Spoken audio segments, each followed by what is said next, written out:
أهلا سهلا مرحبا يا رمضان সূরা বনী ইসরাঈলের প্রথম আয়াতে আল্লাহ তাআলা বিশ্ব নবীকে যে মেরাজে নিলেন, ইসরা রাত্রিকালীন সফর, মসজিদে হারাম থেকে মসজিদে আকসা, তারপরে সেখান থেকে সিদরাতুল মুনতাহা, এই বিশাল একটি সফরনামা আল্লাহ নিজে পবিত্র কোরআনে সূরা ইসরার প্রথম আয়াতে বললেন, রাসূলের জীবনে ঘটে যাওয়া যত মুজিজা আছে সব মুজিজার মাঝে এটা অন্যতম শ্রেষ্ঠ মুজিজা।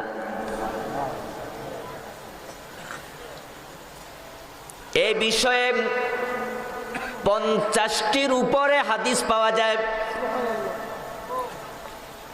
25 জনের মতো সাহাবী মেরাজ প্রসঙ্গে হাদিস রওয়ায়াত করেছেন। ইসলামের অন্যতম একটি শ্রেষ্ঠ ঘটনা, এবং এটা এমন এক বিস্ময়কর ঘটনা যে ঘটনার শুরুতে আল্লাহ নিজে সুবহান শব্দ প্রয়োগ করে আলোচনা শুরু করলেন। সুবহানাল্লাহ। ওই ঘটনা মেরাজ আজকে বিকৃত হয়ে যাচ্ছে, আজকে চলছে সব জায়গায় বিকৃতি। কিছুক্ষণ আগে বক্তা বললেন, আমরা ইন্নী ওয়াজ্জাহাতু বলে নামাজ শুরু করছি, অথচ নামাজ শুরু হবে তাকবীর দিয়ে, ঠিক না? আল্লাহু আকবার বলে। এই যে ইন্নী ওয়াজ্জাহাতু, এটা নামাজের আগে রাসূলের রেখে যাওয়া সুন্নাহর মাঝে একটা বিকৃতি।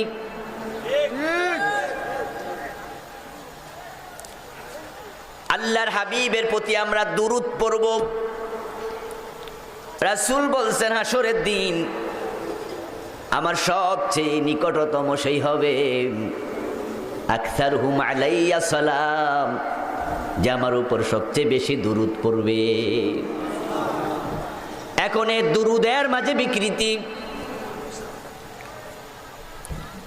আপনি দেখবেন বন্ধু, দুরূদ ইব্রাহিম যদি মানুষকে আমরা মাহফিলে পড়তে বলি, মিনমিন মিনমিন মিনমিন করে করে পড়ে, মনে হয় ধাক্কাইলেও আসে না, এশক ওঠে না। আর যদি ইয়া নবী আল্লাহুম্মা সাল্লি, এই বলবেন না, আল্লাহুম্মা, এখানে মিমের উপরে জবর, খারা জবর নয়। আল্লাহ হুম্মা টান আছে নাকি? সাল্লি, লামের নিচে জের, কোনো টান নাই, খারা জের নয়। তো আমরা যখন দুরূদ ইব্রাহিম পড়ি, আমরা কিন্তু ঠিকঠাক পড়ি, আল্লাহুম্মা সাল্লি আলা, ঠিক না? সহিহ বিশুদ্ধ, ওই বিশুদ্ধটা দেন, মিনমিন মিনমিন করবে, আওয়াজ নাই, এশক আসে না, মজা নাই। আর যেটা পড়তে গেলে প্রতি শব্দে ভুল, ওইটা শুরু করলে এলাকায় আওয়াজ দিয়া ফাটাইয়া দেয়, যে ফ্যান্ডেল পর্যন্ত কাঁপা উঠবে। এই যে আল্লাহুম্মা, টান দিছি না? আসলে কি টান আছে? সাল্লি আলা, টান আছে? সাইয়্যিদিনা, দীর মাঝে টান আছে? মাওলানা, মাও টান ফাইলেন কই? মিমের উপরে জবর, ওর মাঝে সাকিন, এখানে তো টান নাই। ও আর আগে পেশ থাকলে না টান হয়, জবর হলো তো টান হয় না। এইভাবে যেখানে প্রতি শব্দে ভুল, আমি হিসাব করে দেখেছি, রাসূল বলছেন, মান সাল্লা আলাইয়া সালাতান ওয়াহিদাতান সাল্লাল্লাহু আলাইহি আশরা সালাওয়াত, যে ব্যক্তি আমার উপরে একবার দুরূদ পড়ে, তার উপর 10টা রহমত নাজিল হয়। সুবহানাল্লাহ। কিন্তু আমরা যে স্টাইলে টাইনা টাইনা পড়ি, এখানে ভুল হয় 12-13টা, রহমত আসবে 10টা, ভুল হয় 13টা। তো প্রতি ভুলে যদি 1 নাম্বার কইরা কাটা যায়, তাহলে তো 10-এর মাঝে 10 যাওয়ার পরে আমল নামা থেকে আরো 3 নাম্বার কাটা যাবে। ঠিক কিনা? ঠিক কিনা? ঠিক কিনা? ও ভাই, বিকৃতিতে আমরা মজা পাচ্ছি, আসলটার মজা নাকি চলে যাচ্ছে। তাই নামাজে বিকৃতি, দুরুদে বিকৃতি, ইবাদতে বিকৃতি, চলছে বিকৃতি। আর ওই বিকৃতি থেকে মেরাজ মুক্ত নয়। আজকে রাসূলের জীবনে ঘটে যাওয়া সর্বশ্রেষ্ঠ ঘটনা মেরাজুন নবী, ইসরা, যে মেরাজ দিয়ে বিশ্ব নবী যে শ্রেষ্ঠ নবী, সেটা সাব্যস্ত হয়েছে। কারণ আল্লাহ তাআলা এইভাবে তার কোন নবীকে সিদরাতুল মুনতাহায় নিয়ে আকাশ পার করে এইভাবে মেরাজ দিয়েছেন। বিশ্ব নবী ছাড়া এমন নবী আর একজনও নেই। এবং হাদিসে পাওয়া যায় মেরাজের রাতে রাসূলুল্লাহ সাল্লাল্লাহু আলাইহি ওয়াসাল্লাম ওই মসজিদ আকসা যাওয়ার পরে আল্লাহ তাআলা সব নবীকে সেখানে একত্রিত করলেন। রূহানি অথবা জিসমানি সব নবী হাজির হওয়ার পরে জিবরিল আমিন সেখানে 2 রাকাত নামাজ পড়া হবে। মসজিদে গেলে 2 রাকাত নামাজ পড়া মসজিদের হক, এটা মসজিদের হক। জিবরিল আমিন 2 রাকাত নামাজ হবে। এখন এত লোক যেহেতু একত্রিত হয়েছে, বেলা তাদাই ঘোষণা ছাড়া নফল নামাজও জামাতে পড়া জায়েজ আছে। বেলা তাদাই ঘোষণা ব্যতীত। আর রমজান মাসে নফল নামাজ জামাতে তো তাহাজ্জুদের সময় কিয়ামুল লাইল পড়ি, আমরা পড়ি না? তারাবির নামাজ পড়ি জামাতে। অসংখ্য নবী, সব নবী হাজির, 2 রাকাত নামাজ হবে। এত নবী একত্রিত হলো, এখন ওই নামাজটা জামাতে পড়া হোক। জিবরিল আমিন বিশ্ব নবীর হাতে ধরে ইমামের জায়গায় দাঁড় করাইয়া দিলেন। ওই মেরাজের রাতেই প্রমাণ হলো রাসূল সব নবীদের নেতা। যেই মেরাজে আল্লাহ তাআলা তার হাবিবকে আকাশ পার করে নিলেন, যেই ঘটনার বর্ণনা আল্লাহ তাআলা নিজে সুবহান শব্দ দিয়ে শুরু করলেন, এমন ঘটনা কোন নবীর জীবনে আর ঘটে নাই। আজকে সেই মেরাজটাও বিকৃত হয়ে যাচ্ছে। আমাদের দেশের ওয়াজ মাহফিলগুলোতে মেরাজের আলোচনা যখন হবে, ওই রজব মাস যখন আসবে, প্রায় মসজিদে মেরাজের আলোচনা হবে। এদেশের 90%-এর বেশি মসজিদে মেরাজ শুরু করে আর সে আজিম দিয়া। শতকরা 90 জন আলেম, আরো বেশি হতে পারে, রাসূলকে আর সে নিয়া তারপর মেরাজ আলোচনায় শুরু করে যে আল্লাহ রাসূলকে আর সে নিয়েছে। উনার পায়ে জুতা ছিল, জুতা খুলতে তিনি চেয়েছেন, আল্লাহ মানা করছে, ইত্যাদি ইত্যাদি। এই আলোচনাগুলো কে শুনে নাই? রাসূল মেরাজ করে ফিরে এসে দেখেন পানি এখনো গড়াচ্ছে, যে পানি তিনি ওযু করলেন। যে বিছনায় ঘুমানো ছিলেন, বিছনা এখনো গরম। ঘরের দরজা তিনি বের হলেন, কড়া এখনো নড়ে। এইভাবে আমরা আরো কত কাহিনী শুনি। সিদরাতুল মুনতাহায় গিয়ে জিবরিল আমিন বললেন, আমি আর 1 কদম সামনে যাব না। লাউ তাকাদ্দামতু খাতওয়াতান লা হাতারিকান্না, সামনে গেলে চলে যাব। এই জাতীয় আরো কত ঘটনা মেরাজের নামে মিথ্যা রচনা করে মেরাজের মূল ঘটনাকে আজকে আড়াল করে ফেলছে। মেরাজ উত্তম একটি ঘটনা, শ্রেষ্ঠ ঘটনা, এটাও বিকৃত হতে চলছে।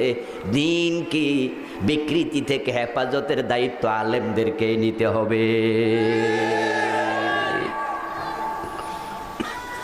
আলেমরা ওয়ারাসাতুল আম্বিয়া, আলেমরা নবীর ওয়ারিস। নবীরা আমাদের জন্য টাকা পয়সা রেখে যায় নাই। লাম ইউয়ারিসু দিনারা ওয়ালা দিরহামা, ইন্নামা ওয়ারাসুল ইলমা। রাসূল বলেন নবীদের ওয়ারিস আলেমেরা। নবীগণ টাকা পয়সার ওয়ারিস বানায় নাই, নবীগণ আমাদেরকে এলেমের ওয়ারিস বানাইছে। তাই ওই এলেম দিয়া দিয়া দিনকে বিকৃতি থেকে হেফাজত করা লাগবে। ও ভাই আমার,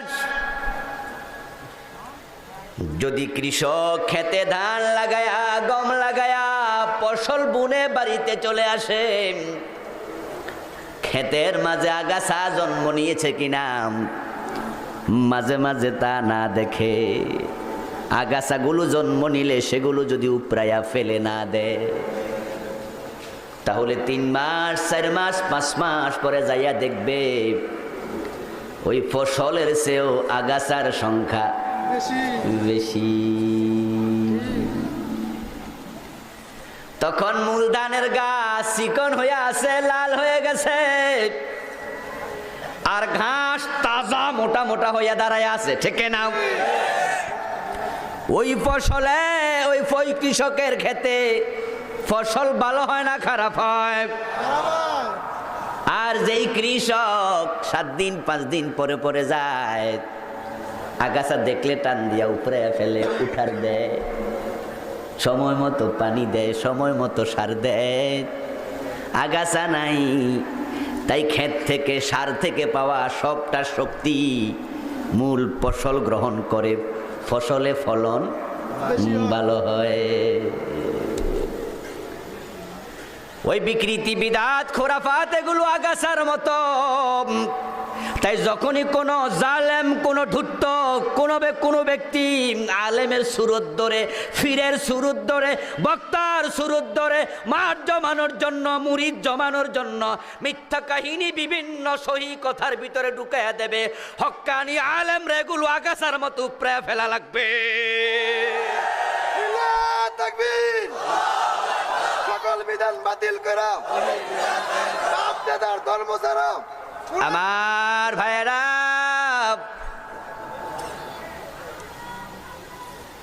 আপনাদের সামনে আমি আজকে ওই মিরাজকে বিকৃতি থেকে কিভাবে আমাদের বাঁচানোর দায়িত্ব, আগাছাগুলো কি কি ওগুলো সহ মিরাজের মূল কাহিনী একটু আলোচনা করতে চাই।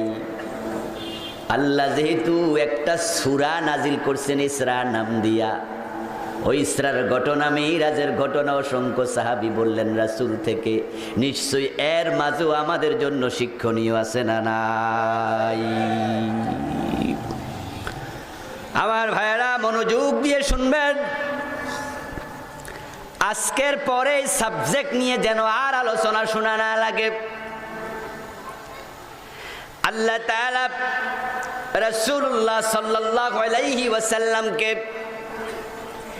এমন একটা সময় মিরাজ নামক ঘটনা ঘটাইয়া দিলেন, যে সময়টা ছিল বিশ্ব নবীর জীবনে সবচেয়ে নাজুক। হিজরতের 1 বছর আগে মেরাজ সংগঠিত হয়। যদিও এটা নিয়ে ফথুল বারী প্রণেতা আল্লামা ইবনে হাজার আসকালানী রাহিমাহুল্লাহ 8-10টা মতামত এনেছেন। কোন মাসের কোন তারিখে মেরাজ হয়েছে এটা কোরআন হাদিসে পাওয়া যায় না, কিন্তু মেরাজ সত্য, নিশ্চয় এটা হয়েছে। দিন এবং তারিখ কোরআনেও নাই, হাদিসেও নাই। ঐতিহাসিকগণ গবেষণা করে 8-10 রকমের বক্তব্য দিয়েছেন। তার মাঝে সবচেয়ে বেশি গ্রহণযোগ্য বক্তব্য হলো হিজরতের 1 বছর আগে রজব মাসের 26 তারিখ দিবাগত রাতে রাসূলুল্লাহ সাল্লাল্লাহু আলাইহি ওয়াসাল্লাম ওহী প্রাপ্ত হলেন হেরা গুহায়। 3 বছর গোপনে দাওয়াত দিলেন। 3 বছর দাওয়াত গোপন যখন চললো, রাসূল আল্লাহ এবার বলেন ওয়ানজির আশিরাতাকাল আকরাবিন, হে নবী আর গোপনে নয়, আপনারা আপনজনদের কাছে দিনের দাওয়াত নিয়ে যান। উনারা আপনজন মানেই তো আবু জেহেল, আবু লাহাব, ওনার চাচারা, আত্মীয় স্বজনেরাই তো মক্কার নেতা, ওদের কাছে দাওয়াত দেন। আল্লাহর হাবিব সাফা পাহাড়ে দাঁড়ায়া ডাকলেন মানুষকে, ইয়া সাবাহা বলে আওয়াজ করলেন, লোকজন গেল। রাসূল কালেমার দাওয়াত দেয়া শুরু করলেন। আপন চাচা আবু লাহাব পাথর মারল। সূরা লাহাবে আল্লাহ তাআলা তার বক্তব্যের প্রতিবাদ করলেন। আবু লাহাব বলছে, তাব্বান লাকা ইয়া মুহাম্মাদু আলিহাদা জামাতানা, মুহাম্মদ তুমি ধ্বংস হও, এই কালেমা দাওয়াত দেওয়ার জন্য বুঝি আমাদের ডাকতেছো। রাসূল বললেন, লা ইলাহা ইল্লাল্লাহ বলো তুফলিহু, তোমরা সফল হয়ে যাবে। আবু লাহাব পাথর মারে, শুরু হয়ে গেল রাসূলের উপর নির্যাতন। নবুয়তের 7ম সনে তারা রাসূলকে ধরে জেলে দিয়ে দিল। প্রেক্ষাপট সংক্ষেপে বলছি, 3 বছর জেল খাটলেন শিয়াবি আবি তালেবে। ওখানে রাসূল পরিবারকে খাবার দেয়া হতো না, পানিও দেয়া হতো না। রাতের বেলায় বাচ্চাদের চিৎকার, মায়ের বুকে দুধ নাই, আকাশ বাড়ি হয়ে উঠত। খাবার পানির অভাবে গাছের ছাল বা কল্লতা পাতা খাওয়া লাগছে। আল্লাহর হাবিব মুক্তি পেলেন নবুয়তের 10ম সনে। মুক্তি পেয়ে তিনি আবার দাওয়াতি কাজ শুরু করলেন। কাফেররা দারুন নাদাওয়াতে মিটিং করলো, করে সিদ্ধান্ত নিল মুহাম্মাদের 2টি মেয়ে আবু লাহাবের ছেলের কাছে বিয়ে দিছে। হযরত জয়নব, হযরত রুকাইয়া রাদিয়াল্লাহু তাআলা আনহুমা। আর বাকি 2টি মেয়ে উম্মে কুলসুম এবং ফাতেমা এখনো বিয়ে হয় নাই, তারা শেয়ানা, বিয়ের উপযুক্ত। দারুন নাদাওয়ায় মিটিং হলো, মুহাম্মাদের 2টি মেয়ে মুহাম্মাদের বাড়িতে রেখে আসো। বাড়িতে পাঠায়া দিল। আল্লাহর হাবিবের কাছে তারা এসে বলছে, আর তুমি ঘর থেকে বাহিরে কদম দিবা না, তোমার কালেমার দাওয়াত আজ থেকে দেয়া যাবে না। আবু তালেবা গায়ে এসে বলে, ভাতিজা আমি আছি, তুমি তোমার দাওয়াত দাও, দেখি কে কি করে। রাসূল আবার দাওয়াত দেয়া শুরু করলেন। 6 মাস পরেই আবু তালেব মরে গেল। আবু তালেবের মৃত্যুতে কাফেররা আনন্দে উদ্বেলিত হয়ে গেল। মুহাম্মদকে এতদিন গায়ে হাত দেই নাই। আবু তালেব ছিল তাই তাকে ট্যাকেল করেছে, এখন কে করবে? কাফেররা এসে রাসূলের বাড়িতে হুমকি ধমকি দেয়, এবার তোমারে কে বাঁচায় আমরা দেখি। কাফেরদের হুমকি ধমকি শুনে মা খাদিজা উনার টাকা পয়সা যা আছে সব রাসূলের কদমে রেখে বলে, হুজুর আমার সব অর্থ দিনের জন্য ওয়াকফ করে দিলাম, আপনি দিনের দাওয়াত দেন, যা লাগে খরচ করেন, আমি খাদিজা আপনার সাথে আছি, দেখি কে গায়ে হাত দেয়। পুরা হাশেমি বংশকে সাথে নিয়ে প্রতিরোধ করব। স্ত্রীর পক্ষ থেকে সাহস পেয়ে রাসূল আবার দাওয়াত দেয়া শুরু করলেন। কিন্তু 2 মাস যাওয়ার পর হযরত খাদিজাও মরে গেল। আমার ভাইয়েরা, 2 ডানা ভেঙে গেলে পাখির অবস্থা যেমন হয়, রাসূলের অবস্থাও তেমন হয়ে গেল। এত দুশ্চিন্তায় পড়ে গেলেন, এমন দুশ্চিন্তা রাসূল জীবনে আর কখনো পড়েন নাই। এই জন্য নবুয়তের 10ম বর্ষকে আমুল হুজন বলা হয়, দুশ্চিন্তার বছর। কাফেররা রাসূলকে এসে এবার বলে, বের হও দেখি, ঘর থেকে বের হও। আল্লাহর হাবিব টেনশনে পড়ে গেলেন, কি করা যায় কি করা যায়? ঘর থেকে বের হওয়ার পরিবেশ নাই, দাওয়াতি কাজ করার কোনো অবস্থা নাই। বের হয়ে কখনো যদি বাজারে ঘাটে এদিকে সেদিকে যান, দেখেন বেলালের গলার মাঝে রশি লাগায়া লোকজন টানতেছে। হযরত খাব্বাবের পিঠের মাঝে আগুনের শেকাম। রাসূলকে খাব্বাব এসে কাবার পাশে চাদর তোলা দিয়া দেখায়, দেখেন আমাকে মেরে বেহুশ বানায় আমার লাশটারে আগুনের কয়লার উপরে শোয়া বুকের মাঝে পাথর চাপা দিয়ে রেখেছে। পরিস্থিতি বড় কঠিন। আল্লাহর হাবিব সাল্লাল্লাহু আলাইহি সাল্লাম হেঁটে যাচ্ছেন বাড়ির পাশ দিয়ে, দেখেন হযরত আম্মার, হযরত সুমাইয়া রাদিয়াল্লাহু তাআলা আনহা, ইয়াসারের পরিবারের লোকেরা তাদেরকে মাটির মাঝে বুকে পাথর চাপা দিয়া শোয়া রাখছে। হযরত আম্মার রাসূলকে দেখে ইশারা দিলেন। আল্লাহর হাবিব আর নয়নে আর চোখে একটু তাকালেন, তাকায় দেখেন আম্মার মাটির মাঝে শোয়া, তার বুকের মাঝে পাথর চাপা দেয়া। কাফেররা হাতে লাঠি নিয়ে দাঁড়ায় আছে, প্রচন্ড রোদ।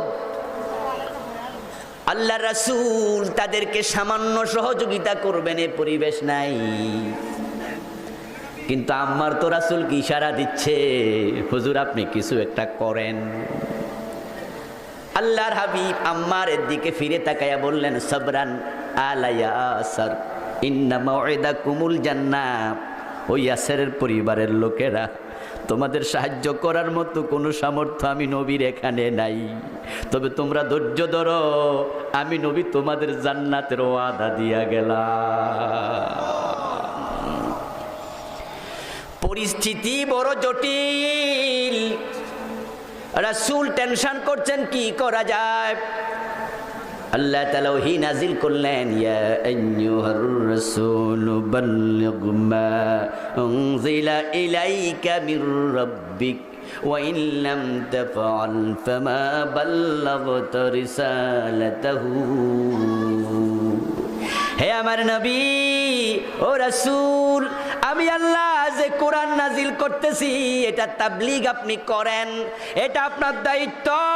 যদি আপনি ঘরের মাঝে বসে থাকেন প্রমাণ হয়ে যাবে ফামা বাল্লাগতা রিসালাতাহু, যে আপনি রিসালাতের দায়িত্ব আদায় করেন না, আপনি ফাঁকিবাজি করছেন।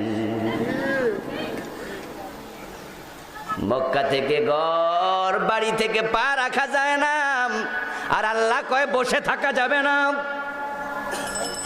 যদি আপনি দাওয়াতি কাজ না করেন প্রমাণ হবে আপনি রাসূলের দায়িত্ব পালন করেন নাই। কি করা যায়?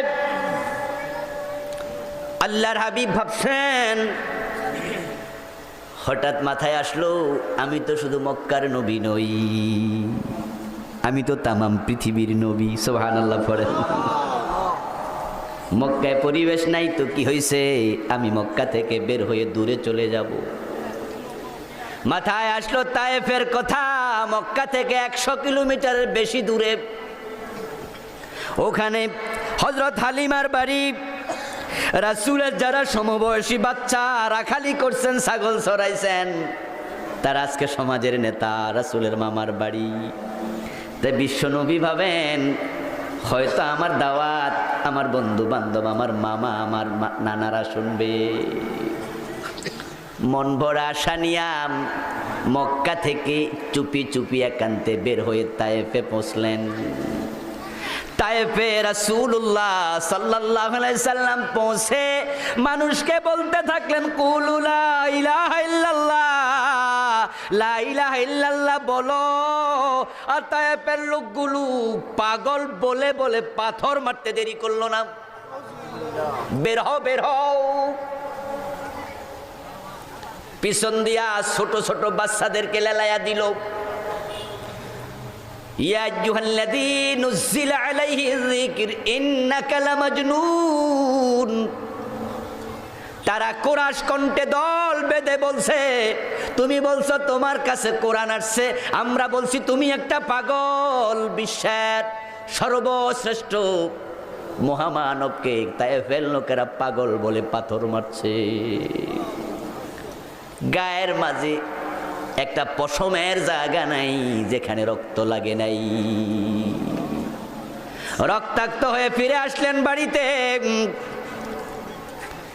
বাড়িতে এসে ভাবছেন এখন কি করি। আল্লাহ তাআলা কোরআনের আয়াত নাযিল করে দিলেন, ওয়া ইন কানা কাবুরা আলাইকা ইরাদুহুম ফাইন ইসতাতা'তা আন তাবতাগিয়া নাফাকাম ফিল আরদ আও সুল্লামান ফিস সামা। ও আমার নবী, তাদের আচরণ যদি আপনার কাছে অসহনীয় লাগে তাহলে একটা কাজ করেন, আপনি দেখেন জমিনে কোনো সুড়ঙ্গ পাওয়া যায় কিনা, চলে যান, অথবা আকাশে সিঁড়ি লাগাইয়া উঠে যান। বলুন তো পরিস্থিতি স্বাভাবিক না অস্বাভাবিক? জোরে বলেন, সহজ না কঠিন? কম কঠিন না বেশি কঠিন? আল্লাহ কি দেখে না? এটা কি আয়াত নাজিল করলো আল্লাহ তার রাসূলের উপরে যে আপনার কাছে যদি তাদের আচরণ অসহ্য মনে হয় আপনি সুড়ঙ্গ নেন, চলে যান সুড়ঙ্গ দিয়ে, অথবা আকাশে সিঁড়ি লাগাইয়া চলে যান। ও বন্ধু, আপনারাই বলুন তো জমিনে আসলে কোনো সুড়ঙ্গ আছে নাকি পালানোর মতো? আকাশে সিঁড়ি লাগানো যায়? আল্লাহ তাআলা বুঝাইলেন পরিস্থিতি যতই কঠিন হোক দাওয়াতি কাজ বন্ধ করা যাবে না। ওয়াল্লাহু ইয়াসিমুকা মিনান নাস। আল্লাহর কায়াতে বলেন মানুষের বিপদ থেকে, আক্রমণ থেকে বাঁচানোর দায়িত্ব আমি আল্লাহর।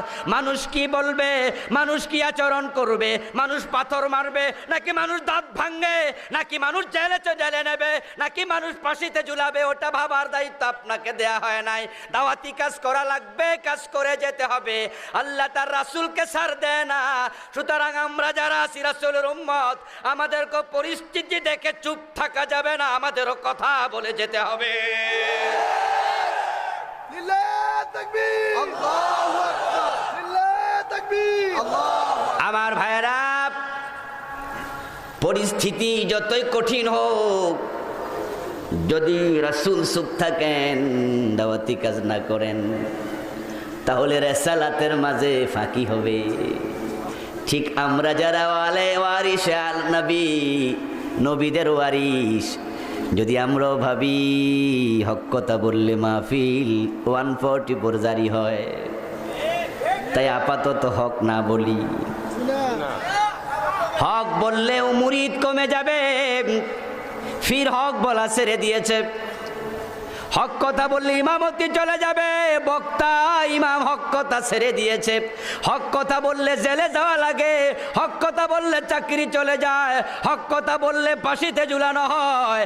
এই জন্য যদি হক আপনি ছেড়ে দেন, আপনার পরিস্থিতি আল্লাহর কাছে ইমানদারের তালিকায় না থাকতে পারে।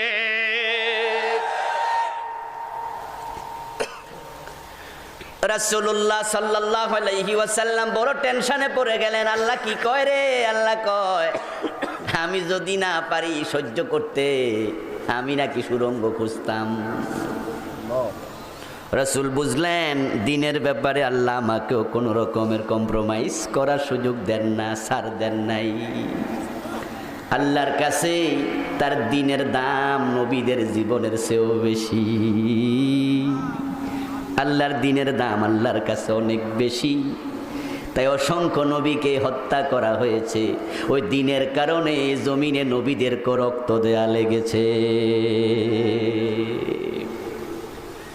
ওই জটিল পরিস্থিতিতে নবুয়তের 1 বছর আগে আল্লাহর হাবিব সাল্লাল্লাহু আলাইহি ওয়াসাল্লাম রাসূলের স্বাস্থ্য বোন হযরত আলীর মেয়ে উম্মে হানি রাদিয়াল্লাহু তাআলা আনহার ঘরে তিনি শায়িত।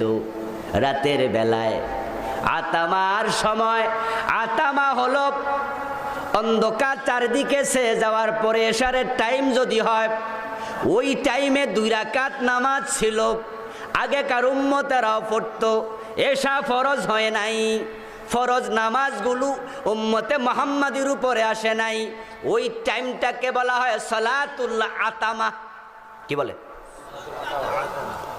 আল্লাহর হাবিব সালাতুল আতামা 2 রাকাত পরে উম্মে হানির ঘরে বিশ্রাম নিচ্ছেন।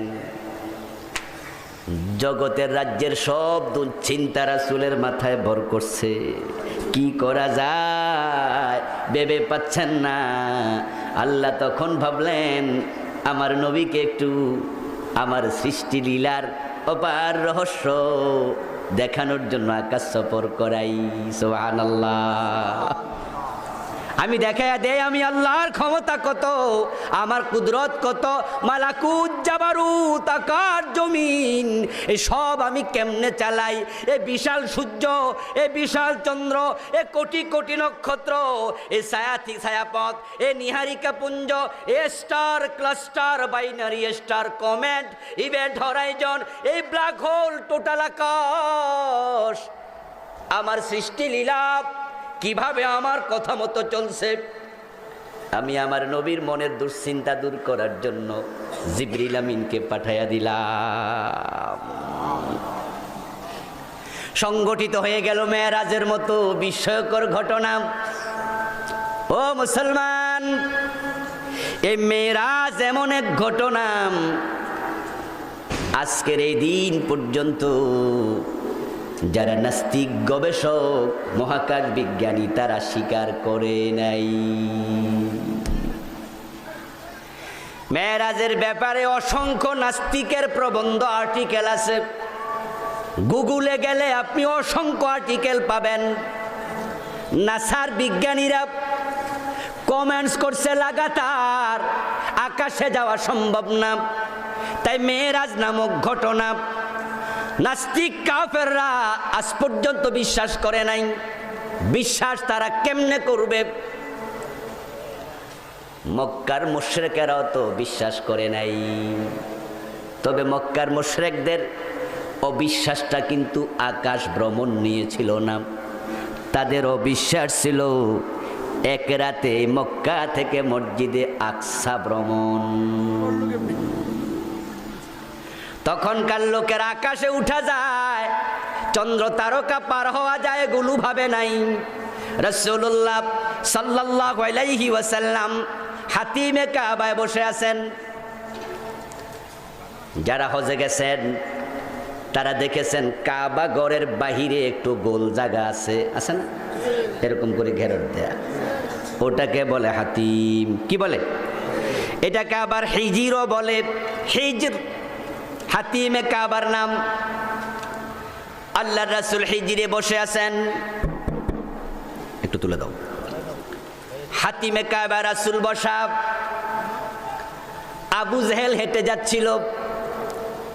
যাওয়ার পথে আবু জেহেল রাসূলকে দেখে টিটকারি দিল, দিয়ে বলতেছে, ও ভাতিজা মুহাম্মদ, নতুন কোনো খবর আছে নাকি? আল্লাহর হাবিব বললেন, হ্যাঁ চাচা, এই তো গত রাতে বিশাল কাণ্ড ঘটে গেছে। আবু জেহেল বলে, কি ঘটছে একটু শোনাও দেখি, মজা নিতেছে মজা। আল্লাহর হাবিব বললেন, আমি তো গত রাতে মসজিদে আকসায় গেছি, তারপরে সেখান থেকে এইভাবে আকাশ, জান্নাত, জাহান্নাম। আবু জেহেল আকাশের কাহিনী শুনতে চায় না। সে বলতেছে, গত রাতে মসজিদে আকসায় গেছো, সকালবেলা আবার তুমি এখানে খাড়াই রয়েছো? হ্যাঁ, কই বলো কি? কারণ মক্কার কাফেররা মসজিদ আকসা চিনে, ব্যবসায়িক কারণে তারাও যেত। তাফসীরে কাশফ প্রণেতা লেখেন, মসজিদ আকসা জেরুজালেম তৎকালীন যুগে যেতে সময় লাগতো 40 দিন, আসতে লাগতো 40 দিন, মোট কত দিন? 80 দিন। দূরত্ব ছিল 1200 কিলোমিটারের বেশি। একদিনে 16 মাইল যাওয়া যেত ওটে চড়ে, 348 মাইল। সফরের দূরত্ব ওলামায়ে হানাফ বলেছে 16 মাইলের বেশি একদিনে সফর করা তৎকালীন যুগে যেত না। যেতে 40 দিন, আসতে 40 দিন, 80 দিন। আর বাতিজা তুমি বলতেছো গত রাতে যাইয়া নাকি আবার তুমি এখন এখানে? আচ্ছা, আমি যদি কিছু লোক খবর দেই, তুমি কি সবার সামনে কইতে পারবানি? আবু জেহেল বড় দুরন্দর, সে ভাবলো যদি পাবলিক রে সাক্ষী রাখতে পারি, হে আর ফিরতে পারতো না, কই কথা আর ফিরতে পারবে না, সাক্ষী বানাইয়া রাখি। আল্লাহর হাবিব বলল, আমি বলতে পারবো। আবু জেহেল আর বাড়ি না যাইয়া এখান থেকে চিৎকার দেয়া শুরু করলো, ও বনি লুয়াই, ও বনু কাব, ও হাশিমি গোত্র, তোমরা কারা কোথায় আছো, আসো আসো। আবু জেহেলের চিৎকার শুনে নেতা ডাকছে, অনেক লোক ধরে আসছে। এবার বলছে, বাতিজা তুমি কি কি জানি কালকে রাতে হয়েছে একটু আমরা শোনাও। রাসূলুল্লাহ সরল মনে তিনি তার কাহিনী শোনাচ্ছেন। অট্ট হাসি দিয়া হাততালি দেয়া শুরু, কই যে আমরা অনেক আগে পাগল কইছি, আজকে প্রমাণ হলো। নাউজুবিল্লাহ। কেউ নিজের চুল ছিঁড়া শুরু করছে, কেউ নিজের গায়ের জামা ছিঁড়া শুরু করছে, হইচই পড়ে গেল, হাসাহাসি মাতামাতি। আল্লাহর হাবিব বলে যাচ্ছেন, তখন আবু জেহেল বলে, একটা কাম করো, একটু আবু বকরকে ডাকো। কারণ আবু বকর হলো তার প্রধান সঙ্গী।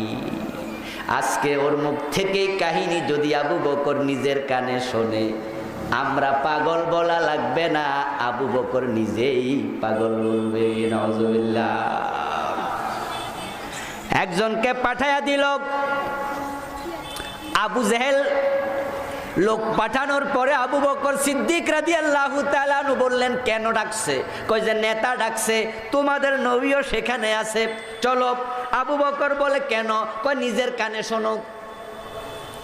আবু বকর সিদ্দিক রাদিয়াল্লাহু তাআলা আনহু আসলেন, ভিড় ঠেলে ভিতরে ঢুকলেন। ঢুকেই বিশ্ব নবীকে আবু বকর সিদ্দিক প্রশ্ন করতেছেন, ইয়া রাসূলুল্লাহ আইনা কুনতাল লাইলা আলতামাস্তুকা ওয়ালাম আজিদ। হুজুর, গত রাতে আপনারে আমি অনেক খোঁজাখুঁজি করছি, পাই নাই, খুঁজাছিলেন কই?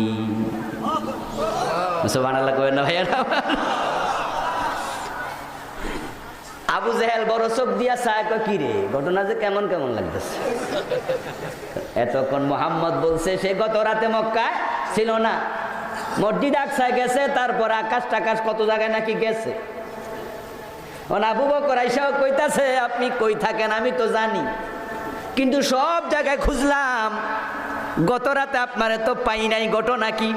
আল্লাহর হাবিব বলে, আতাইতু মক্কাতা কাবলা সুবহে, আমারে তুমি পাইবা কেমনে? আমি তো মেরাজ থেকে ফজরের টাইমে ফিরে আসছি। এটা জোরে সুবহানাল্লাহ বলতে মন চায় না? কখন ফিরে আসছে? এই কথা কয় না কেন ভাইরা?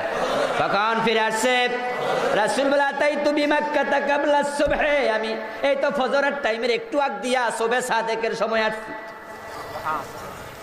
গেছে কখন? ইশার টাইমে। ফিরল কখন? তো এখন আমরা যারা বলি তিনি ফিরে দেখেন এখনো পানি গড়াইতেছে, তিনি ফিরে দেখেন এখনো দরজার কড়া নড়তেছে, বিছনা এখনো গরম আছে। ও বন্ধু, এগুলো সব বানানো কথা, এগুলো বিকৃতি, এগুলোর পক্ষে একটা জয়ীফ হাদিসও নেই। রাসূলুল্লাহ সাল্লাল্লাহু আলাইহি ওয়াসাল্লাম বলছে, আবু বকর আমার তুমি কেমনে পাইবা? আমি তো সুবহে সাদেকের একটু আগ দিয়ে আসছি। আমি তো গত রাতে ইসরা করেছি, মসজিদ আকসায় গেছি, সেখান থেকে আমি আকাশ জমিন সব সফর করলাম, জান্নাত জাহান্নাম দেখলাম। এখন কাফের এবার আবু বকরের দিকে তাকায়, আবু বকর তুমি যাইতে লাগে 40 দিন, আসতে লাগে 40 দিন, মসজিদ আকসায় তো 80 দিন লাগে, এরপর আকাশ মাকাশ বাদ দেও। কথা বোঝেন নাই? আবু বকর তুমি বলো এটা কিভাবে সম্ভব? আবু বকর সিদ্দিক বিশ্ব নবীর মুখ থেকে শুনেই সাথে সাথে বললেন, সাদাকতা ইয়া রাসূলুল্লাহ, হে রাসূল আপনি যা বলেন সব সত্য।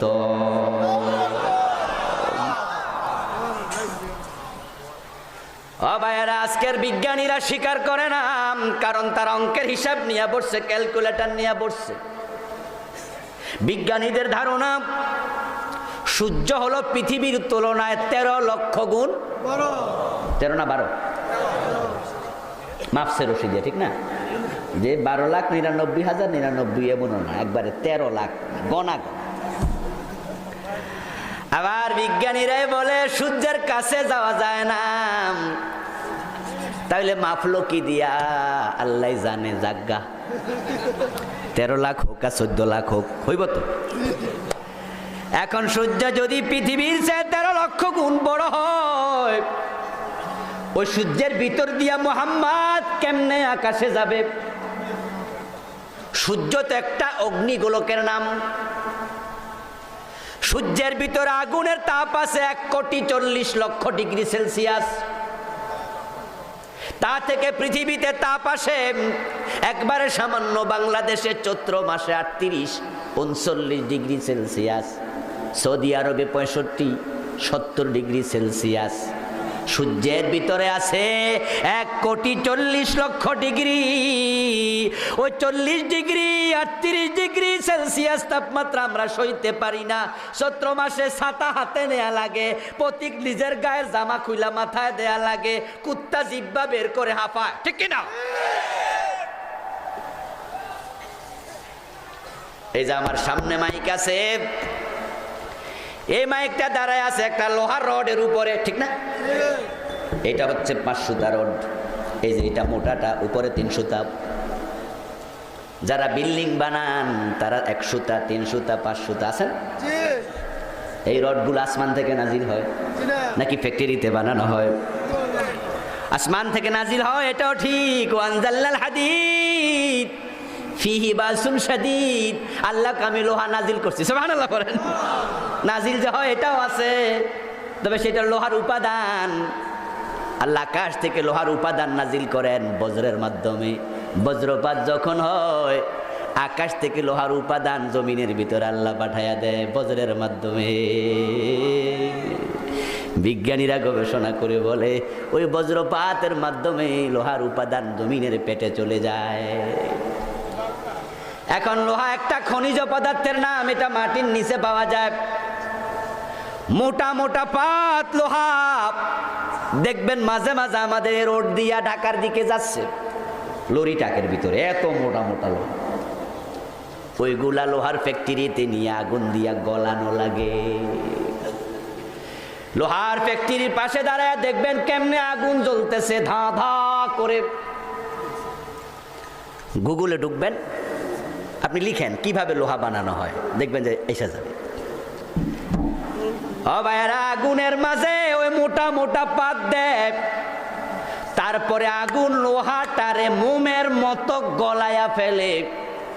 ওই লোহা গলাতে তাপ লাগে 1538°C, 1538। মাত্র 1538° তাপ দিলে লোহা গলে যায়। আর সূর্যের ভিতরে তাপ আছে 1,40,00,000°। কত বানালা কয় না কেন ভাইয়ারা আমার? এই লোহা গলে মাত্র 1500। তো 1500 তাপ, আমরা যে বাড়িতে যে আগুন আছে ওই আগুনে তো আঙ্গুল দেয়া যায় না। আর যে আগুনের লোহা গলায় ওই আগুন আরো কত তাপ। আর সূর্যের ভিতরে আছে 1,40,00,000°। নাসার বিজ্ঞানীরা কয় ওই আগুনের ভেদ কইরা সূর্য পার হইয়া মোহাম্মদ আসমানে কেমনে যাবে? জ্বলে ফুরে তো ফানিও থাকবো না, কিছু থাকবো না, শুধুমাত্র আকাশে তারকা। সূর্য নয়, সূর্যের চেয়ে কোটি কোটি গুণ বড় নক্ষত্র আছে না নাই?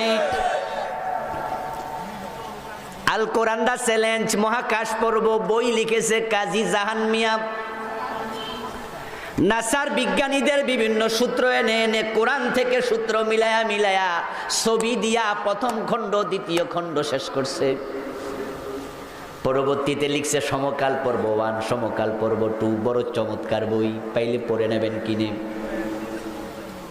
ওখানে উনি লিখেছেন আকাশের মাঝে ছায়াপথ আছে কোটি কোটি, এক একটা ছায়াপথের মাঝে তারকা থাকে কম পক্ষে 10,000 কোটি। সুবহানাল্লাহ।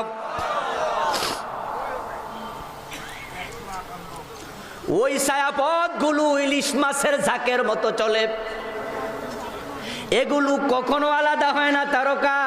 ওই ছায়াপথের ভিতরে 10,000 কোটি তারকা কমপক্ষে থাকে। এক একটা তারকা সূর্যের চেয়ে কোটি গুণ বড়, এক একটা থেকে আর একটা দূরত্ব শত শত আলোকবর্ষ। আওয়াজ দিয়ে বলেন সুবহানাল্লাহ। এগুলো বানাইছে কে? এই আকাশে নিহারিকা পুঞ্জ, বাইনারি স্টার। সূর্য হলো একটা স্টার, একটা তারকা। আর যখন তারকাগুলো ঝাঁকে ঝাঁকে থাকে তখন বলে বাইনারি স্টার। সেখানে থাকে ক্লাস্টার, সেখানে কমেট। কমেট মানে ধূমকেতু। আকাশে থাকে ব্ল্যাক হোল, অন্ধকার গহ্বর। কাজী জাহান মিয়া লিখতেছেন, নাসার বিজ্ঞানীরা বলে ওই 10,000 কোটি তারকা নিয়া ওই ছায়াপথগুলো আকাশের মাঝে গুণ্যমান আছে। ওয়া কুল্লুম ফি ফালাকি ইয়াসবাহুন। কেউ স্থির নয়, সবাই তার কক্ষপথের মাঝে ঘুরতেছে। এই ছায়াপথগুলো ঘুরতে ঘুরতে ব্ল্যাক হোল, অন্ধকার গহ্বর আছে। আকাশে কিছু কালো গর্ত আছে। ওই গর্তগুলোর কাছে যখন যায়, ওই গর্তগুলোর মাঝে এমন এক আকর্ষণ, চৌম্বকীয় আকর্ষণ আল্লাহ দিয়া রাখছে। ওই 10,000 কোটি তারকা নিয়া পুরাটা ছায়াপথ গর্তের মাঝে হারাইয়া যায়। তো বিজ্ঞানীরা বলতেছে যেখানে কোটি কোটি তারকা হারায়া যায় এমন গর্ত আছে। এরকম গর্ত আকাশে একটা দুইটা নাম, এরকম ব্ল্যাক হোল আছে কোটি কোটি। কোরআনে সূরা ওয়াকিয়াতে আল্লাহ বলছেন, লা উকসিমু বিমাওয়াকিন নুজুম ইন্নাহু লাকসামুন লাউ তা'লামুনা আযীম। আল্লাহ 1400 বছর আগে কোরআনে বলছে আকাশে তারকা হারায়া যায় এমন জায়গার কসম আমি আল্লাহ করে দিলাম। সুবহানাল্লাহ। বিজ্ঞানীরা কয় এখন এগুলা সব পার হইয়া মোহাম্মদ আকাশে গেল কেমনে? আমার ভাইরা, আপনারা দেখবেন মাঝে মাঝে পত্র পত্রিকায় আসে। কিছুদিন আগে আমাদের বাংলাদেশের কয়েকজন হিমালয় পর্বতে চূড়া উঠছে না? তার মাঝে একটা মেয়েও আছে, নিশাত না কি নাম জানি। যারা হিমালয় পর্বতে ওঠে, ওই হিমালয় পর্বতের চূড়ায় ওঠার জন্য তারা পিঠের মাঝে অক্সিজেনের বোতল নেওয়া লাগে। হিমালয় পর্বত দেখার জন্য আমিও গিয়েছিলাম নেপালে। এক রাত ছিলাম মেঘের উপরে হোটেলে, প্রায় পৃথিবীর স্থলভূমি থেকে 7,000 ফিট উপরে। সকালবেলা হিমালয় পর্বত দেখলাম। কি দেখলাম বুঝলাম না। অনেক দূরে আফসা আফসা লোক, এটাই হিমালয় পর্বত, অনেক উপরে। আমি উঠছি 7,000 ফিট উপরে। হিমালয় পর্বত দেখলাম আরো অনেক উপরে, আসমানের কাছে। মানুষ উপরের দিকে যত ওঠে তত অক্সিজেন কমে যায়। তাই হিমালয় পর্বতে যারা যায় তারা অক্সিজেনের বোতল নেওয়া লাগে। বিজ্ঞানীরা বলছে মুহাম্মদ ইবনে আব্দুল্লাহ, মুসলমানদের নবী মুহাম্মদুর রাসূলুল্লাহ, উনি মেরাজে যখন গেছে 1400 বছর আগে, অক্সিজেনের বোতল পাইছে কই? ছিল তাহলে উনি আকাশে গেল কেমনে? অক্সিজেনের বোতল তো ছিল না। তাই তাদের অঙ্কের হিসাব মিলে না। মক্কার মুশরিকেরা কয় 80 দিনের পথ একদিনে গেল কেমনে? অঙ্কের হিসাব মিলে না। নিউটনের অন্যতম একটা আবিষ্কার হলো গ্র্যাভিটেশন ফোর্স, যেটাকে বাংলায় বলে মাধ্যাকর্ষণ। এই যে আমরা জমিনের মাঝে বসে আছি, আল্লাহ তাআলা জমিনের মাঝে একটা শক্তি দিছে, যে শক্তি আমাদেরকে টেনে ধরে রাখছে। আপেল গাছের নিচে বসে নিউটন কিছু একটা ভাবছিলেন, হঠাৎ মাথার মাঝে আপেল পড়লো। নিউটন আসমানের দিকে তাকায়, আপেল গাছ 12 হাত উঁচু, এর উপরে আকাশে আরো জায়গা আছে না নাই? উনি কয়, কিরে আপেল আমার মাথায় পড়লি কেন, উপরে গেলি না কেন? ওনার মাথায় প্রশ্ন আসলো, গাছের নিচে 12 হাত, গাছের উপরে আছে কোটি কোটি হাত, ওই আপেল উপরে কেন গেল না, আপেল নিচে কেন পড়ে? বুঝতে হবে কোনো একটা আকর্ষণ এখানে আছে। গবেষণা করতে করতে বের করলেন মধ্যাকর্ষণ শক্তি, এটা আল্লাহ জমিনের মাঝে দিয়ে দিছে। তো বিজ্ঞানীরা বলে মুহাম্মদ যখন আসমানের দিকে যাইতো তখন তো মধ্যাকর্ষণ শক্তি এর টাইনা ধরে রাখতো। এজন্য আপনি লক্ষ্য করবেন, আমরা যদি কেউ হাই জাম্প দেই, লং জাম্প, হাই জাম্প আছে না, ছোটকালে খেলছেন না, উপরের দিকে লাফ দিলে এটারে কি কয়? High jump. আপনি খেয়াল করবেন বন্ধু, উপরের দিকে আপনি লাফ দেবেন যত জোরে, নিচের দিকে পড়বেন তত জোরে। এই যে আপনি উপরে যেতে চান, আপনি উপরে যেতে পারেন না, আপনি আবার নিচের দিকে পড়ে যান, আপনাকে টেনে নিচে আনে কে?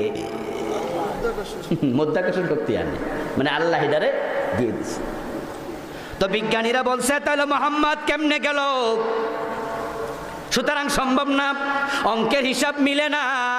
আবু বকর সিদ্দিক বলে সাদাক্তা ইয়া রাসূলুল্লাহ, হুজুর তারা অঙ্কের হিসাব করুক, 80 দিন লাগা যায়, কেমনে যায় কেমনে আসে। আর আমি আবু বকর বলি, আপনি যেহেতু বলছেন মিথ্যা হতে পারে না।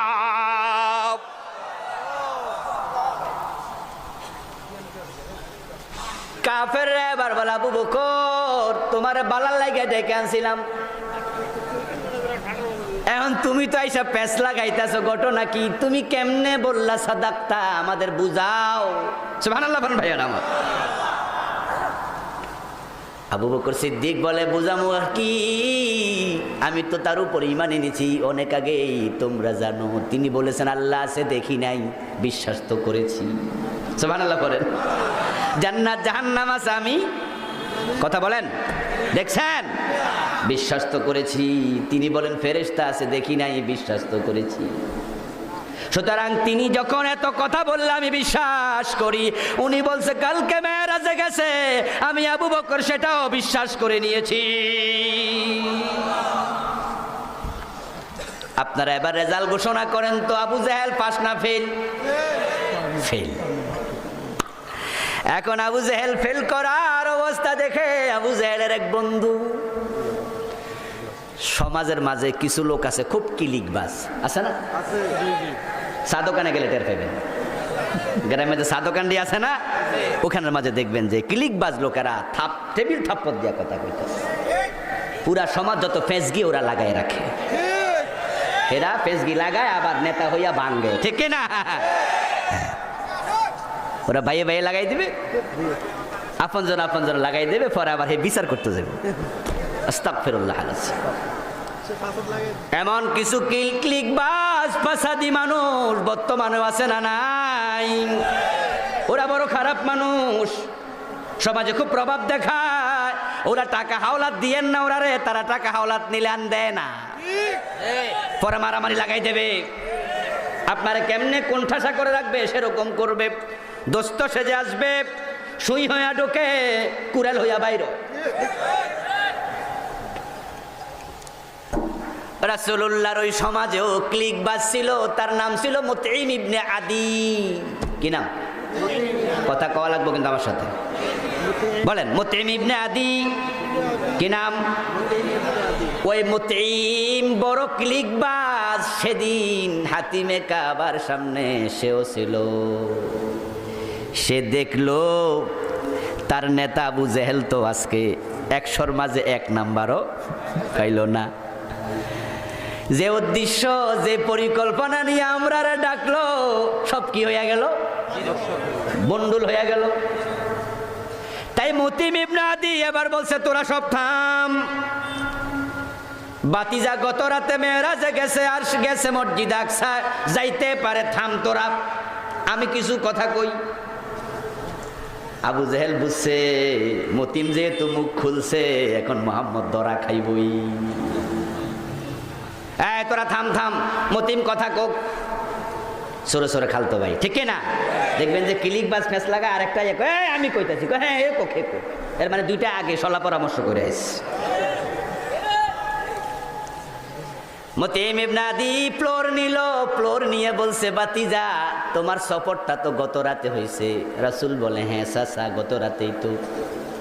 মসজিদ আকসায় তুমি গত রাতে গেছো, আর আমি গেছি তো অনেক বছর আগে, কেউ 6 মাস আগে, কেউ 2 বছর, কেউ 5 বছর আগে, আমরা অনেকেই গেছি, কিন্তু তুমি তো গেছো গত রাতে, তাই মসজিদ আকসার ব্যাপারে অভিজ্ঞতা তোমার এখনো তাজা। রাসূল কয়, হ্যাঁ তা তো ঠিক। তাজা যদি হয় তাহলে বলো দেখি মসজিদ আকসার দরজা জানালা কয়টা?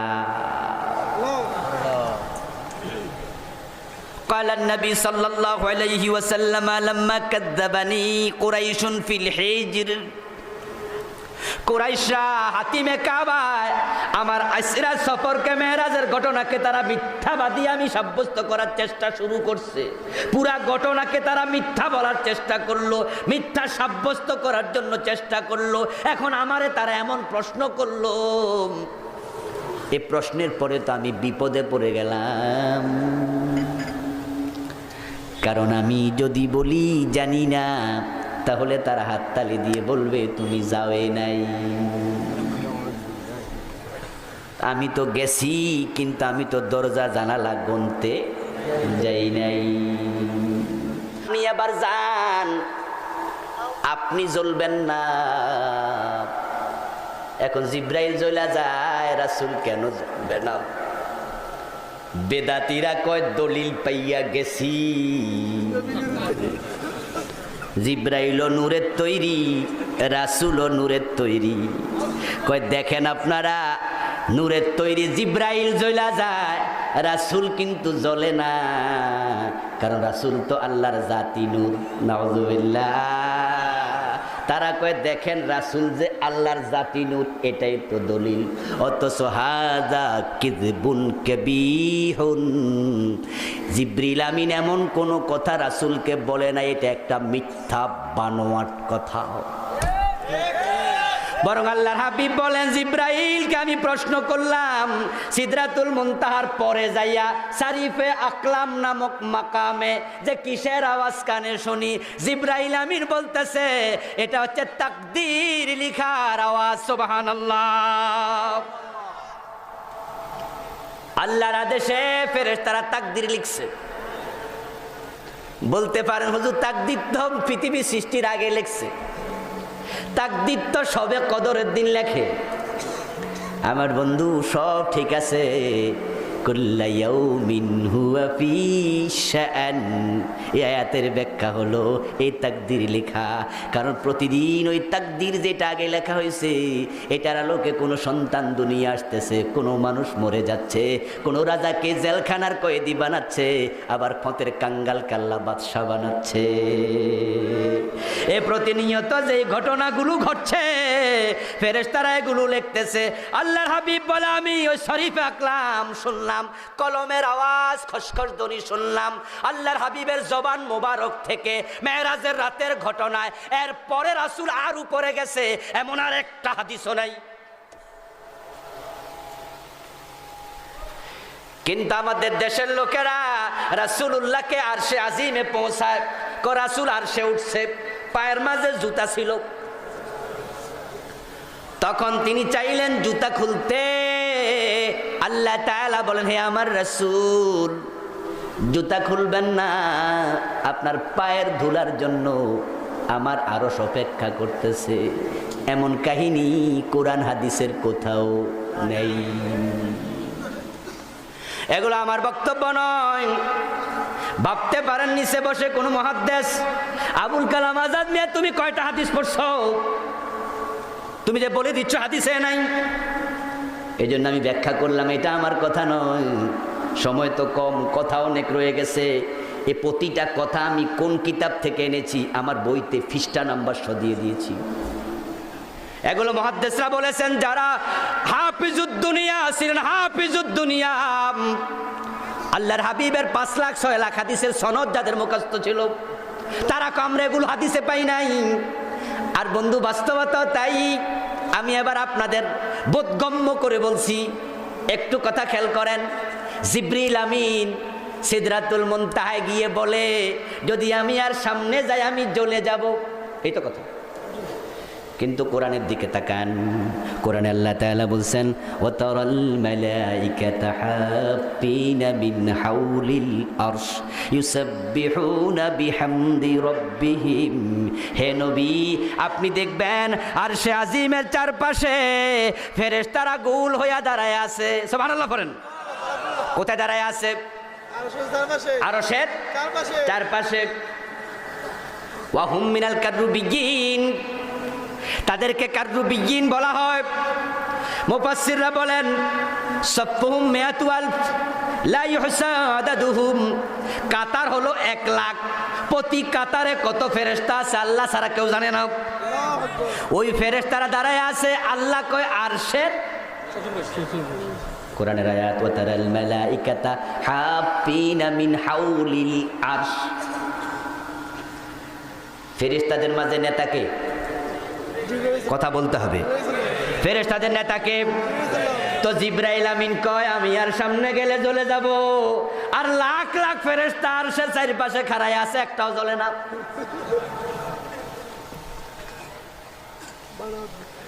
শুধুমাত্র আরশের চারপাশে নয়, আরশে আজিম ফেরেশতারা কাঁধে নিয়ে দাঁড়ায় আছে। আল্লাহ কোরআনে বলেন, ইয়াহমিলু আরশা রাব্বিকা ফাওকাহুম ইয়াওমাইযিন সামানিয়া। 8 জন ফেরেশতা সেদিন তাদের কাঁধের মাঝে আরশ নিয়ে দাঁড়ায় আছে, থাকবে। কয়জন? ওয়াহুম মিনাল আওয়াল। আল্লাহর হাবিব বলেন, ওই ফেরেশতাগুলোকে আওয়াল বলা হয়। আওয়াল ওয়ালুন শব্দের বহু বচন। ওয়াল মানে হলো বন্য ছাগল। আরশ বহনকারী ফেরেশতা, তাদের কান ছাগলের কানের মতো, চেহারা ছাগলের চেহারার মতো, পা ছাগলের পায়ের মতো। বন্য ছাগল যেমন একটু বড় বড় হয়, লম্বা লম্বা কান হয়, এমন ফেরেশতা আল্লাহ 8টা বানায়া তাদের কাঁধের মাঝে আল্লাহ আরশ রেখে দিলেন। রাসূল বলেন, ওই ফেরেশতাগুলোর কানের লতি থেকে গর্দানের দূরত্ব আকাশ এবং জমিনের সমান। ওই ফেরেশতাগুলো কত বড় আল্লাহই ভালো জানেন। আরশ বহনকারী ফেরেশতা কয়জন? আমার কথা না আল্লাহর কথা। জিবরিল আমিন কয়, আমি সামনে গেলে জ্বলে যাব। 8 জন ফেরেশতা তো জ্বলল না।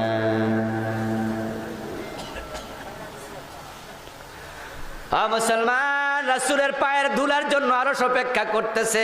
আল্লাহ কয়, জুতা খুইলেন না, আপনার ধুলার জন্য আমার আরশ ওয়েট করতেছে। এতে বোঝা যায় মক্কায় রাসূল যে জুতা পায়ে দিয়ে হাঁটছে, ওই জুতাতে তো ধুলাবালি লাগছে। ঠিক কি না? কথা কন না কেন ভাইয়ারা? ঠিক কি না? জুতাগুলো রাসূল কোত্থেকে কিনছিল? নিশ্চয় মক্কার কোনো বাজার থেকে। জিবরিল আমিন কয়, আমি সামনে গেলে জ্বলে যাব, কিন্তু মক্কার বাজারের জুতা জ্বলে না। ও বেদাতি ভাইয়েরা, তোমরা যে বলো রাসূল জ্বলে না, তিনি আল্লাহর আরশের নূর। আমাদের কুমিল্লা এক পীর ছিল, শেষে লেখা ছিল বগদাদি। আমি নাম না বললাম, সামনে ছিল ডক্টর, শেষে ছিল বগদাদি।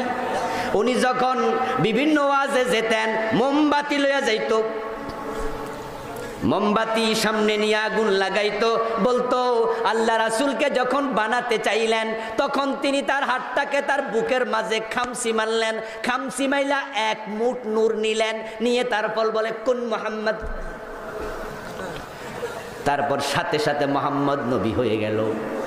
এখন ওই বগজাইদ পীর বলতো, তোমরা বোঝো না কেন? আল্লাহ যেমন নূর, রাসূলও সেই নূর। নাউযুবিল্লাহ। তাই তো খোদার নূরে জিবরিল জ্বলে যায়, রাসূল জ্বলবে না।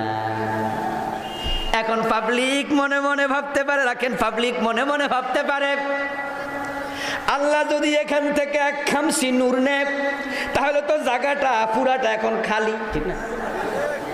কথা কয় না ওর ভাইয়েরা? জায়গাটা কি খালি। এই জন্য বেটার বুদ্ধি আছে, হাতে মোমবাতি লই যেত, ম্যাচ থেকে এখন পকেট থেকে আগুন বের করে টর্চ লাইট বা যে কোনো একটা বাইর করে আগুন লাগাই। এখন আগুন লাগায়া পাবলিক রে কইতো মোমবাতিতে আগুন আসেনি, পাবলিক কইতো আছে, এটাতে আসেনি, কয় নাই।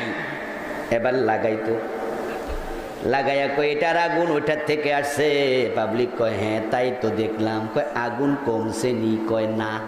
কয় আল্লাহর বুক থেকে রাসূলকে আল্লাহ বানাইছে, এহানো কমে না। একবারে হাতে কলমে মানুষরা দেখায়া মুশরিক বানায়া দিত। যদি কেউ রাসূলকে আল্লাহর অংশ মনে করে, এটা সরাসরি জাতের মাঝে শরীক করা হবে। দলিল পেয়ে গেছে যে রাসূল সাল্লাল্লাহু আলাইহি ওয়াসাল্লাম যাচ্ছে আল্লাহর কাছে, আরশে আজিমে চলে গেছে।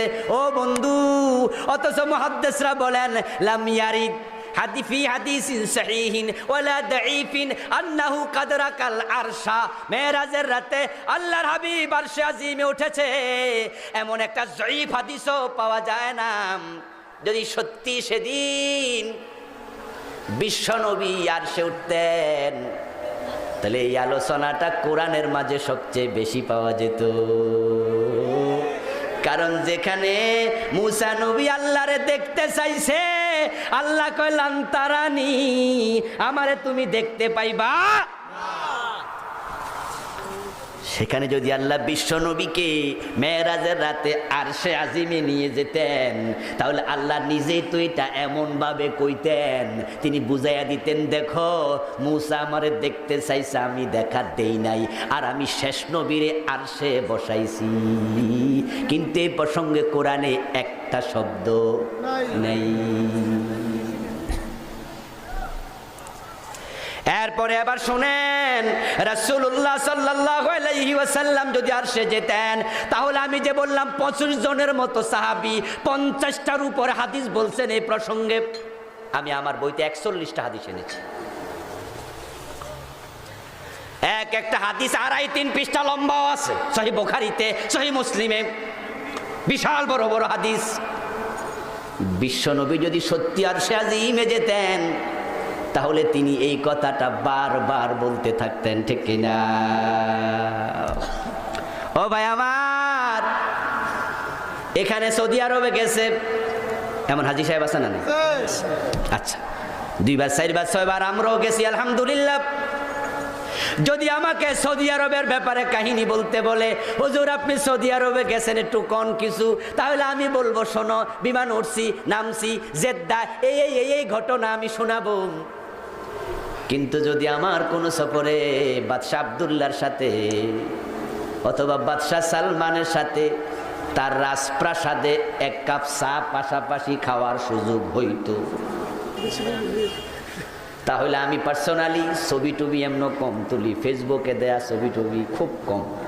আমি বিভিন্ন জিনিস লিখি, কিন্তু ছবি টবি আমি আপলোড খুব এটা করি না, খুব কম, অভ্যাস নাই, এটা আমি হারাম মনে করি, এটা না। আমি সেলফি তুলেছি খুব কম, হয় না মনেই নাই তুলছি কিনা। কিন্তু যদি সুযোগ হতো বাদশাহ সালমানের সাথে চা খাওয়ার, আমি এটা কিন্তু ছাড়তাম না। কথা বোঝেন নাই? যে বাদশাহ সালমান আমার রাজপ্রাসাদে দাওয়াত দিয়া নিছে, একসাথে বৈশা চা খাইছি, ঠেলা কারে কয়। আমি তো মাদ্রাসায় এসে টিচারের দেখাইতাম না, আমার বন্ধু বান্ধব সবাই কইতাম, দেও আমি কেডা, ঠিক না ঠিক? কারণ বাদশাহ সালমানের সাথে চায়ের দাওয়াত এটা সব লোকে পায় না, এটা বিরল সম্মান, এটাই তো বিবেক বলে। এবার আপনারাই বলেন তো, আরশে আজিমে যাওয়ার মতো সম্মান আর কিছু আছে নাকি? রাসূলকে যদি আল্লাহ নিতেন, তাহলে অসংখ্য হাদিসে এটা পাওয়া যেত, কিন্তু কোনো জয়ীফ হাদিসেও নাই। আপনারা বলতে পারেন হুজুর, এখন যারা বললে অসুবিধা কি, শুনতে তো একটু মজা মজা লাগে, এবং রাসূলের দাম তারা একটু বাড়াইছে, অসুবিধা কি? আমি বলবো বন্ধু, না না, আগাছাকে তুমি কখনো জমিনে থাকতে দিও না, আগাছা জন্ম নেবে, মূল ফসল নষ্ট হয়ে যাবে।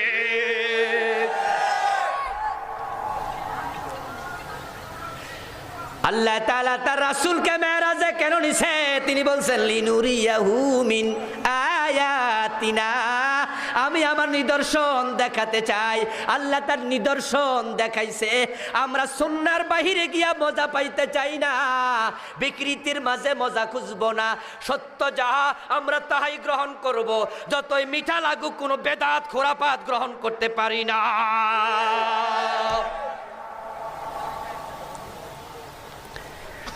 আমার বন্ধু আসুন, এই মেরাজ থেকে আবার শিক্ষা কি? বিশাল লম্বা আলোচনা, আর সামনে যাব না। মেরাজের আলোচনা আমরা পড়বো, জানবো, শিখবো। এবং মেরাজের মূল শিক্ষা নামাজ ফরজ হওয়া। ওয়াকাদা রাব্বুকা আল্লা তা'বুদু ইল্লা ইয়্যাহু ওয়া বিল ওয়ালিদাইনি ইহসানা। এখানে 13-14টা আলোচনা আল্লাহ করেছেন, মৌলিক শিক্ষাগুলো দিয়েছেন। ওই মেরাজ থেকে শিখে নিজের জীবনটাকে কোরআনের আদলে ঢেলে সাজানোর তৌফিক আল্লাহ আমাদের দান করুন, বলি আমিন।